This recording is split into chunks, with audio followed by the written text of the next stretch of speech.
Hey there, welcome back to the Counter Service Leadership Podcast. I'm your host, Brett Jacobson, and this is a podcast dedicated to teaching organizations how to learn. Now, as leaders, many of you find yourself in the midst of the Great Resignation, and you are looking to hire to fill key positions within your organization. Today, I want to talk about deploying a particular tool during this very important search process, where you're trying to identify high impact players to fill key positions. And it's a tool that I've developed called a capability and risk assessment tool.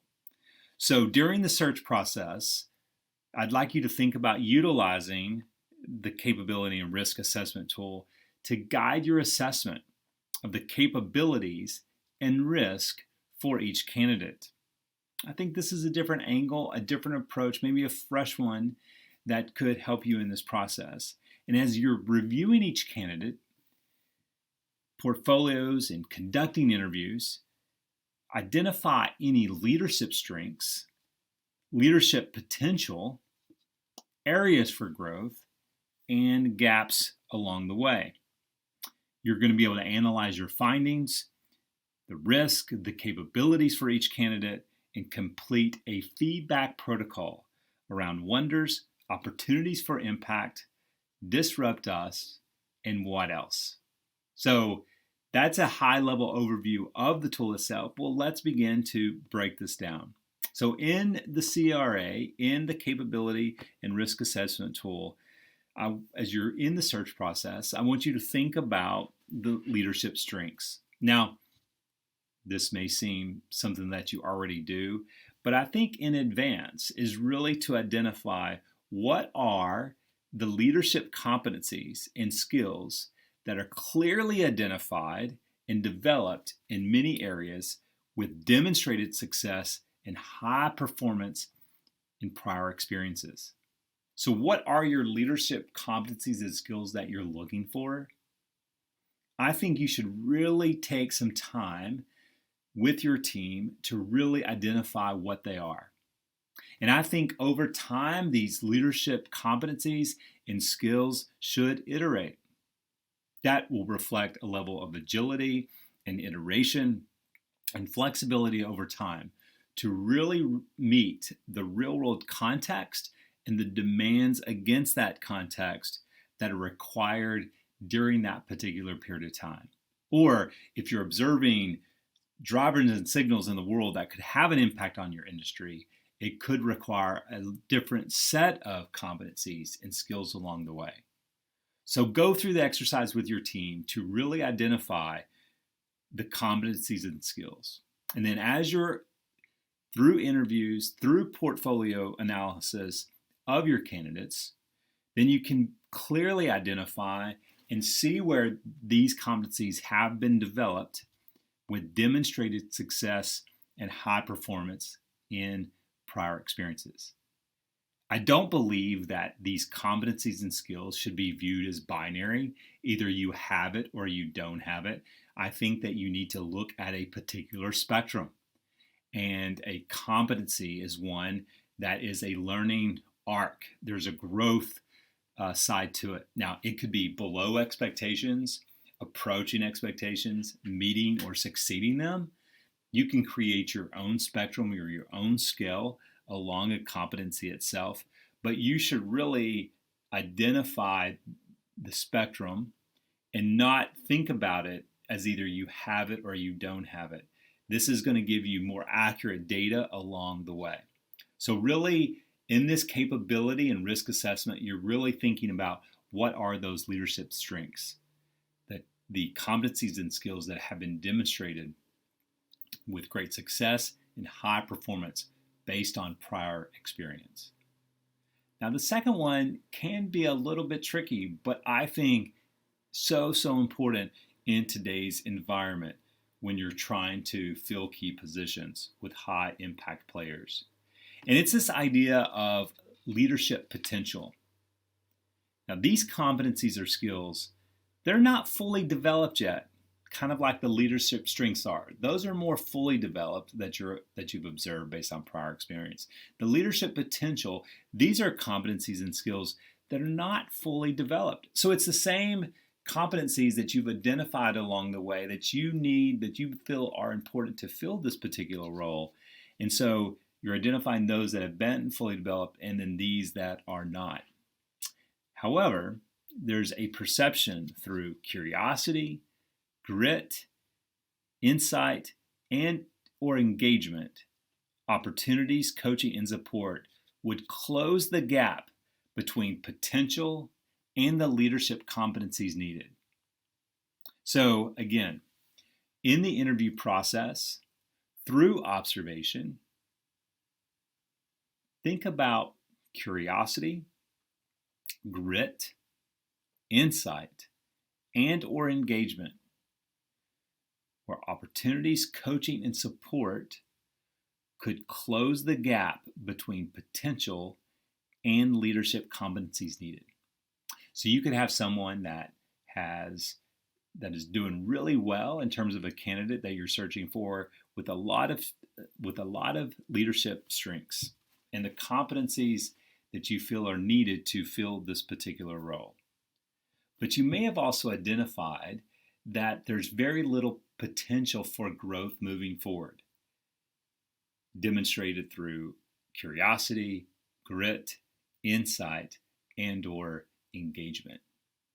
Now, you may have someone that has the strengths are not as great as another candidate, but you identify more potential going forward, where coaching and support would really close the gap between potential and leadership competencies needed.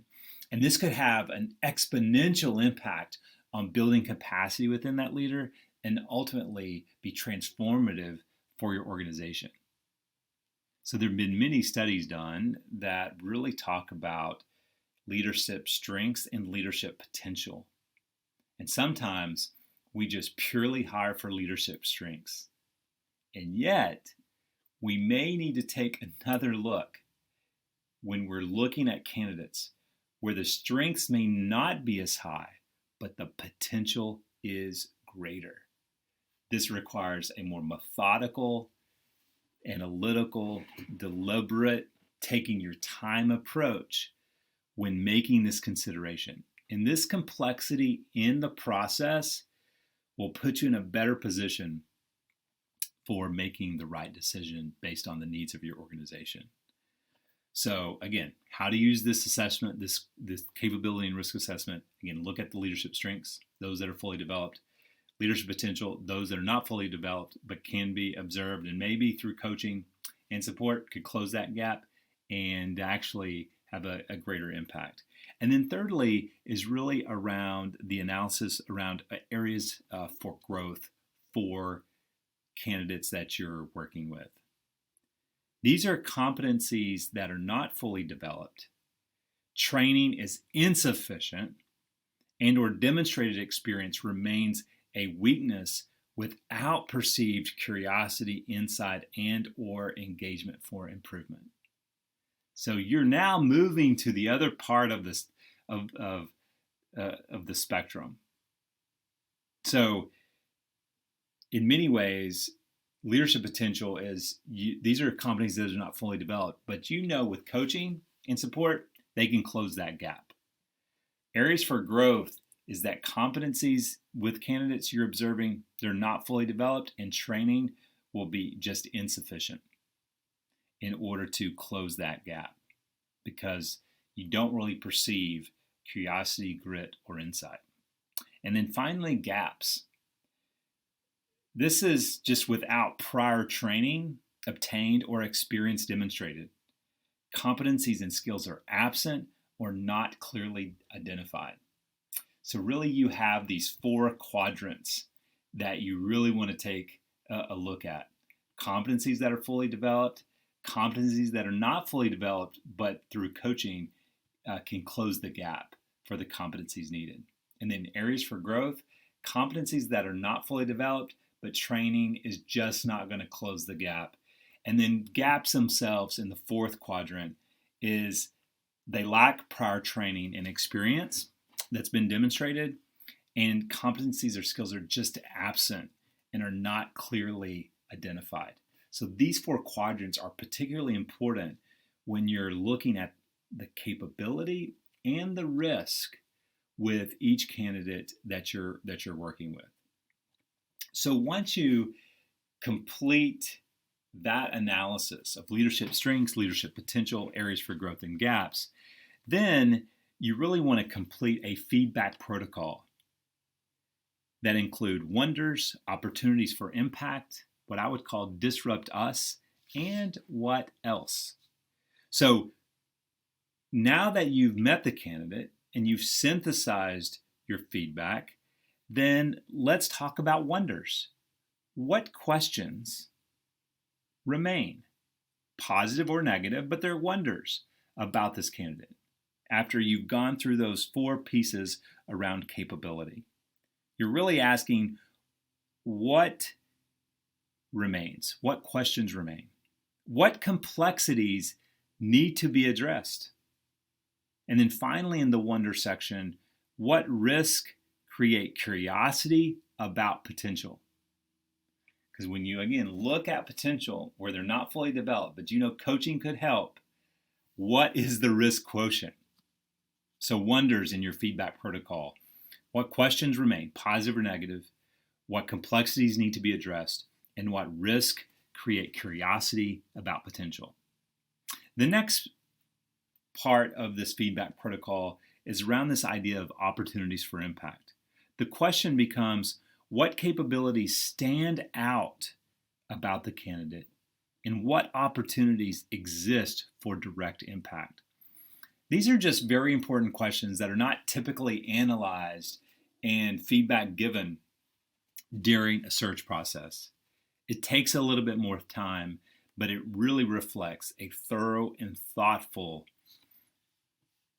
analysis and process for a search.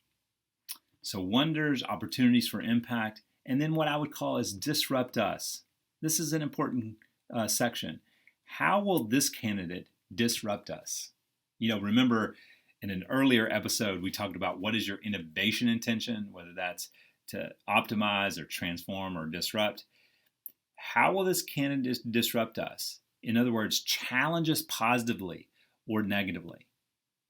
The next part of this in disrupt us is how will the candidate be viewed by various stakeholders, by clients, by colleagues? How will this candidate be viewed by various stakeholders? And how will this candidate disrupt us, challenge us both positively or negatively? And then finally is this idea of what else. Always, what else should be a final question to make sure you have everything on the table. And that question is, what else do we need to know about this candidate? Wonders, what questions remain about this candidate? Opportunities for impact, what capabilities stand out about the candidate? Disrupt us, how will this candidate disrupt us, challenge us? And then finally, what else? What else do we need to know? So I think the CRA, this capability and risk assessment tool in the midst of the Great Recession, can be a great tool when you're really needing to be thorough, thoughtful. This needs to be such a diligent process. This needs to be intentional in order to sustain, to compel and attract and sustain quality people within your organization. I don't know. Try this capability and risk assessment tool today. Tell me about it. I don't know. Give me some feedback. I could iterate it for sure. But try it. Deploy some aspect of it. Sometimes we look at these interview processes as, do I connect with that person really well? Their binary strengths, binary weaknesses, and that's how then we compare candidates. I just don't think it's that simple. It's not that clean. There's much more complexity to it, but I just think in order to address the complexity, you just need a simple tool like the capability and risk assessment tool to assist you during the Great Resignation. Tell me what you're seeing, what you're hearing, what you're feeling. Thank you for joining me across this counter, and I love to hear more about your use of the capability and risk assessment tool. Thank you again for joining me on another episode of the Counter Service Leadership Podcast.